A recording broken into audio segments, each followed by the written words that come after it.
Our guest today is actress Ginger Alden. She's written a book about her time with Elvis Presley called Elvis and Ginger, Elvis Presley's Fiancé and Last Love, finally tells her story. I've read the book. I loved the book. You know, Ginger, I have read countless books about Elvis Presley. There are so many of them out there. And I'm so glad that you finally got your story out there, because over the years, your relationship with Elvis seems to have been pushed to the side or marginalized. So I'm glad with this book you're finally getting your due. Well, thank you. It was a very emotional journey for me, and I had written down, shortly after Elvis passed away, I had written down my memories as a way to hold on to him. And I went forward with my life. I worked, I got married, and had my son. But during the course of that time, there were some speculations and, untruths being told about our relationship. But as hard as it was not to write a book back then when I had my son, I didn't want to lose time with him. And he went away to college 2 years ago, and at that point, I sat down and put all my memories together and was able to, put the book together. And as I said, it was a very emotional journey, but one that had to be done. Well, it's a wonderful book, and it is an emotional book as well. I know that you go into this in the book. This is something that you talk about. But for the audience who hasn't read the book yet, can you tell us about the time when you first met Elvis? Oh, sure. We have to go way back here. My father was in recruiting and public relations for the Army, and he actually met Elvis at his Army induction in 1958. And then in 1960, when Elvis returned to Memphis, my father would stop by Graceland on a couple of occasions to get some Army newsletter tidbits, and he met one of Elvis's uncles, who was a guard at the gate. And the uncle invited my parents, along with Elvis and some other people, to the movies one time. Elvis was known for taking many people to the movies. And then one other evening, my parents were invited again to the fairgrounds, and my siblings and I were also invited that night. So I actually met Elvis when I was 5, and we got to ride the rides, and he kept, he was such a giving man. And, I was 5 years old at the time, and he patted me and one of my sisters on the head at that time. So that was my actual first meeting with Elvis. Then you jump to 1976, and my sister Terry was in Tennessee at the time, and we were all sitting home one evening, and we got a phone call from a disc jockey friend of Elvis's named George Klein, and Elvis was interested in me in Miss Tennessee. So my sister Rosemary and I accompanied my sister Terry that evening, and my life changed after that. We're talking to actress and model Ginger Alden about her new book, Elvis and Ginger. And in the book, and in other Elvis books I've read over the years, the stories of his generosity are legion. For example, he would be in a car dealership, and he would see a woman looking at a car, right, and he would say, you know what, get her any car she wants and put it on my tab, I guess. And well, I would think that probably drove Vernon and the Colonel a little crazy, but you witnessed that generosity firsthand. Oh, absolutely. For those lucky of us to have been in his life and been around him, and he certainly did do that. His whole life he had given, housekeepers and nurses and doctors cars. I didn't discover all this until after he passed away. Right. And he was certainly generous to my family, as he had been to so many others. And yes, I witnessed. Went into a car store with him one time, and I believe he was purchasing a truck for his father at that time, and before he left, I think he bought the salesman a car also. And what's great about these stories is Elvis didn't do that for publicity. Nobody knew about these things. Oh no. He just it was difficult to say this is too much or no, I don't like this. I mean, he would work very hard sometimes in surprising people, and if he gave a gift of jewelry or he gave a card, he set things up and planned it. You could tell it would really hurt his feelings, and a lot of that, I think anyone would say, stemmed from when he was young and growing up, and family didn't have very much, and he wanted to bring joy through others, and in one way was he thought if he could give you a ring or a car or a fur coat, and he loved to see beautiful things like that, and he thought that would enhance someone's life, and it gave him a great deal of joy. I'm someone at the end of the day, what I like to do is I like to go home and curl up with a good book. I have a stack of books next to my bed that almost towers over the bed. And it's comforting to know that Elvis Presley was the same way. In fact, there's a misconception about Elvis that he wasn't a deep thinker. And that is clearly not the case. You know, he was a very bright man. And on tour, sometimes he would have, he liked to have a dictionary with him. And he would ask someone to, have him spell a word and give the definition of it. And he was on a major spiritual journey the last 9 months of his life when we were together. And, yes, you two would have something in common. He certainly had stacks of books and suitcases, and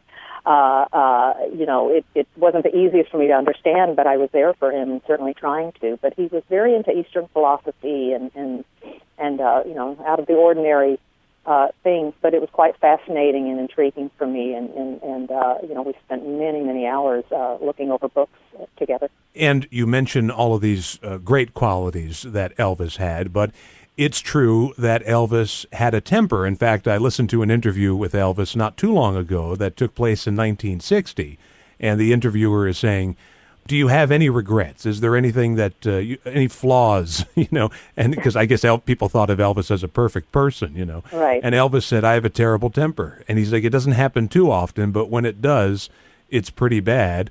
And I have to go around and apologize to people afterwards. Well, Elvis was a wonderful person 98% of the time.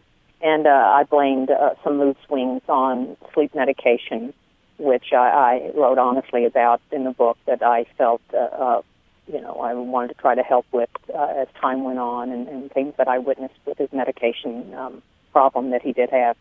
And, I blamed a lot of that on some mood swings and some erratic behavior, but it was infrequent. But I felt it was fair, and I wanted to give an honest portrait of what his last 9 months, were like. But some things do get exaggerated and do get, so blown out of proportion, and I thought it was an unfair portrayal of him. And so that was why I wanted to also, write about our time together. With regards to Elvis's dependency on sleep medication, if the audience doesn't know, Elvis would take something to knock him out after a show, and then he'd have to take something to wake him up to do the next show if he's doing 2 or 3 shows a day. It became a vicious cycle. But as far as Elvis was concerned, these were prescribed by a doctor and therefore perfectly safe. Oh, absolutely. Yeah, I think Elvis, for me it was my journey in trying to understand why it would take so long to wean someone off of this. And I had still have probably many questions about doctors. And, there were doctors when Elvis passed away I'd never heard of that their names were coming out of the woodwork. And, right. It was sad for me to hear all of that, and how much was true, how much was exaggerated, I don't know. But, Elvis, it was difficult for him to admit to certain weaknesses, and that certainly was, a weakness of his. And they say that started back in the Army with sleep and, yes. and things that go far back before I met him. But again, I just wanted to stress to his fans, being with him on a daily basis for me those last 9 months, this was not this, drugged up, unhappy, suicidal man sitting and talking about his mother. And there's an image out there that has been, so unjust for him. And that's another reason why I wrote my book, to try to show the fans on a daily basis what it was like, with him. And he was looking forward to so many things in his life. Well, obviously your upcoming marriage he was looking forward to. Oh, absolutely. We had set a date a few hours before he passed away, and I've always said I think that was God's way of letting me know. And as tragic as it was, I lived on that all these years. And it was something. His death was something that I certainly never expected, and many around him never did either. And but he's lived on in our hearts, and I'm just amazed at so many fans. I'm on Facebook chatting with fans daily, and he's lifted the spirits of so many people that are over in Afghanistan or people in the hospital, and that's all he ever wanted to do, through his music, and bring joy to so many others. And it's so wonderful that he's still be doing that, and he'd be so happy. He certainly would. And I have to think about the times I've seen footage of Elvis on stage when you were with him, and he would say, "Ginger, stand up." And now, were you ever embarrassed having to stand up there? I know he was proud and everything. Oh, but... sure, yeah, yeah. I have. There were a lot of these. I know his last CBS concert. He walked over toward me, and I could see this twinkle in his eye, and I was like, "Oh no." Here it comes. Again, I'm glad you wrote this book because, as you mentioned earlier, there is a misconception out there that Elvis's last days, he saw it coming, he was suicidal, he was depressed, and it's quite the opposite. I mean, what happened to Elvis was a shock. He was a human being, but he was such an icon, and there were so many books that just ripped him to shreds, and I thought, this isn't, I would not have been with Elvis had he been this person that they portrayed him as, and things get, as I said, exaggerated or blown out of proportion. One biographer picks it up and they run with it, and another one does it, and it just adds to, and it's like, whoa, wait a minute. This is not, yes, I did have to write about some events, and I wrote about what I witnessed, but as honestly as I could say, this wasn't someone that was, sitting and incoherent, and, and he was such a good person, and he cared so much for so many people, that it was just an unjust portrayal, that was placed on him, and he didn't deserve it at all. Well, again, your book goes a long way to changing that. We've been speaking to Ginger Alden. Her book is Elvis and Ginger, Elvis Presley's fiancé and last love, finally tells her story. And my final question for you, Ginger, do you have a favorite Elvis song?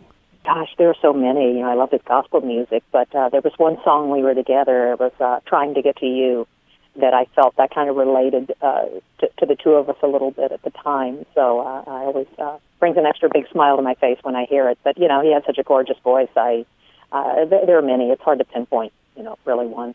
I've been trying. Just an incredible performance from the 68 comeback special, Trying to Get to You, Ginger Alden's favorite Elvis Presley song, one of them anyway. And you know what? As the years went on, as he went into the 1970s, Elvis's voice never left him. In fact, for some people, Elvis got better. Oh, no, and he even thought his voice was stronger, and I did too. When you listen to recordings of him back in the early 50s and 60s, his voice was so rich and so strong. His last years of his life, and it was just beautiful. And he loved Mario Alonso, the opera singer, and he almost had a quality equal to it. He had a very, very powerful voice. He sure did. The book again is Elvis and Ginger, Elvis Presley's fiancé and last love finally tells her story. It's available in bookstores everywhere. And Ginger, if someone wanted to catch up with you, is there a website for the book, or you're on Facebook? You mentioned. Yes, I'm on Facebook right now. Just Ginger Alden. Now that'll do it, Ginger Alden. Thank you so much for giving us some of your time today. Thank you, Dave. I appreciate it.